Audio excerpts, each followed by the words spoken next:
Okay, good morning. Elle Ingalls here at pressure-free.com. Elleingles.com is the other way to get there. This little magic box.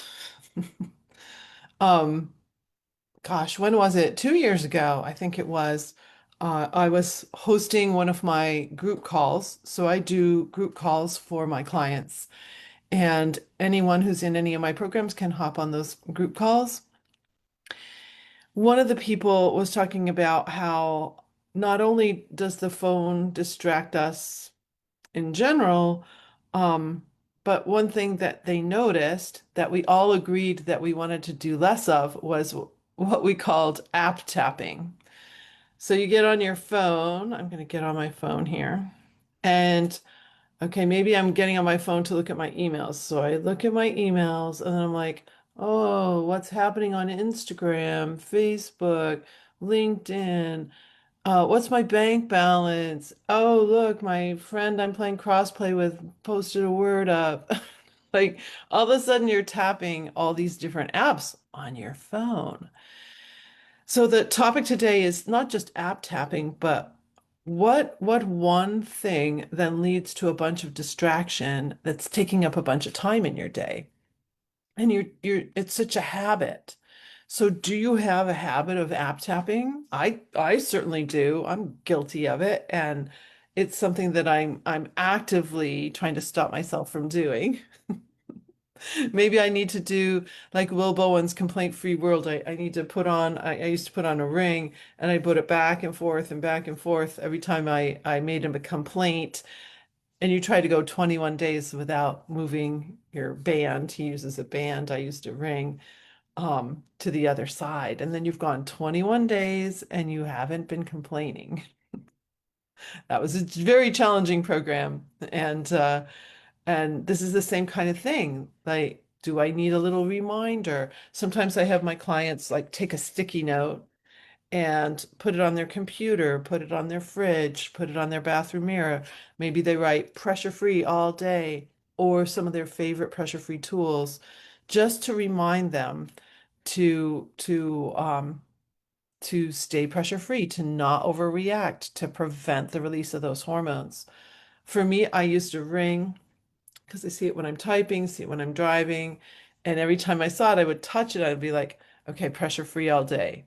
That is something I also wrote in my planner for 5.5 years. Every time I wrote in my planner, which I'm not perfect, it wasn't 7 days a week. It was an average of 5 days a week. I would write pressure free all day in my genius zone. And 5.5 years, like that's a long commitment to say, okay, I'm actually going to do this thing, right? But what is it that takes you, that distracts you, that pulls you away from your mission, what you're trying to do in your day, at work, um, at home? What are your priorities? Um, and if there are things that one little distraction leads you to be going down like 10 minutes later and you're scrolling, 20 minutes later because the scroll is endless, right? The scroll is endless. It's worth noting what those things are. Sometimes I'll do that, like cleaning in the kitchen. I'll start like deep cleaning one thing, and then I'm like, oh, that needs it too, and that needs it too. Uh, I remember in one of um, my business coaching groups, we call that procrastinating. So instead of working on our business, we're over here cleaning everything. And so one thing can lead to another. That's what I have for you today as far as just it's really about noticing. It's about noticing, not beating yourself up. You don't want to feel a bunch of guilt and shame because you do it, because that will hold you down in a lower vibration. You want to have more like gratitude that you notice this thing and that you get to make a correction. You get to make a change. You get to flip a switch. I sometimes feel like there are all these switches inside of us. And if things aren't working the way we want them to, it's just because a couple of those switches are down.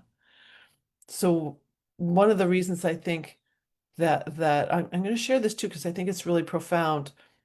I wonder if it's less about the content on our phones that's causing so much anxiety and depression and comparasitis. But the fact that our head is in a down position, you might have heard me mention this before, how if your chin is down, if your head is down, it's very easy to feel sad, depressed, lonely. It's a state, creates a state, emotional state, just the physical habit of having a low head. And where are we on our phones? Where are we on our laptops? Like we're down. So head up, eyes to the horizon, as my body coach says. Like, are your eyes to the horizon? Because as humans, we usually used to have our eyes to the horizon. So we're like looking down to plant the seeds, but even then, we're like, our eyes are not, our head isn't tilted down, our body's tilted down as we're planting. You'll see that if you go into your garden, you're doing that. Um, I also learned from my body coach to lead with my ribs. If you lead with your ribs, then your head stays up. You're not coiling over. So is it the fact that we can keep, if we keep our head up, then we're not going to feel as anxious, depressed, lonely, sad? Like we can keep our head up. So I'll give you a tool. I got this tool. I researched it a little bit from a couple of different psychologists. I thought it was interesting. But it's definitely about getting your head up. And so if you're sitting somewhere and you have like a normal room, not like a huge ceiling or something, but if you look at to where the wall and the ceiling meet, you can even do that like in a because we have a huge ceiling in our front room. But where the wall and ceiling meet, look there. And without moving your head, roll your eyes to the right and then roll them over to the left and then come back to center. What's happening is your chin is up. So now you're in a more positive state. You're checking your peripheral vision without moving your head. You're noticing that there's nothing attacking you. So the reason we go into fight or flight is because there's something in us that feels like we're under attack. Maybe it's somebody's tone of voice or a project that's overwhelming us or we're being attacked. The only reason to trigger the stress response is because we're under physical attack. But we're just treating all kinds of little things, sounds, smells, the way clothing feels, the way somebody talks to us, um, the news. If we take in news that we feel I can't control this and this horrible thing is happening thousands of miles away, we feel out of control, or that we have a lack of control. So all of that can cause us trigger fight or flight. What's interesting about, let's go back to distractions for a moment. Well, first of all, so if you keep your head up and check your peripheral, you're going to be in a state of mind that everything's okay. I can handle this in this moment. So I think the app tapping, let's finish up and go back to app tapping for a moment. I think the app tapping has a little bit of FOMO attached to it. Like, oh, I'm going to my social media feeds because I might be missing out on something. And that's when the scrolling begins. So our head is down. Maybe you're all alone looking at your phone, feeling, and now there's just a little bit of something that's not open and positive and moving in a what I would call an optimal direction. So we're down like this, and then we just get sucked in. Then suddenly you find yourself buying something that you really didn't need. Because that's what happens when we go into fight or flight, when we trigger these hormones, our executive function's down. So we make silly decisions. Have you ever noticed that? Like it's like, why did I just buy that thing? Oh, I'm not thinking very clearly. So executive function can stay far more active and far more accurate for you. You'll be able to make better decisions. And so watch the app tapping because that's a suck in, it lowers the head. Um, and it definitely, people complain they don't have enough time, but if we actually looked at how much time was taken up with things on the phone that we didn't really need to look at, it's probably quite a bit. It's probably quite a bit. So that's what I have for you today. I was really grateful to that client for bringing that forward to our whole group because every one of us raised our hand like we all do it. We all do too much app tapping.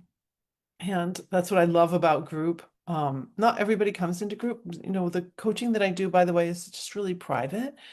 But people who do come into the group call, and I've been asked before to create a group program, um, but I sort of feel like people need to really get into pressure free first before coming into group really makes a lot of sense. Although I do throw free retreats, I'll throw a free retreat in December and January to start the year. And I have a little fly friend this morning. I see him buzzing around. No, that's a distraction, right? All right, so wish you a great pressure-free day. I will see you tomorrow. Bye.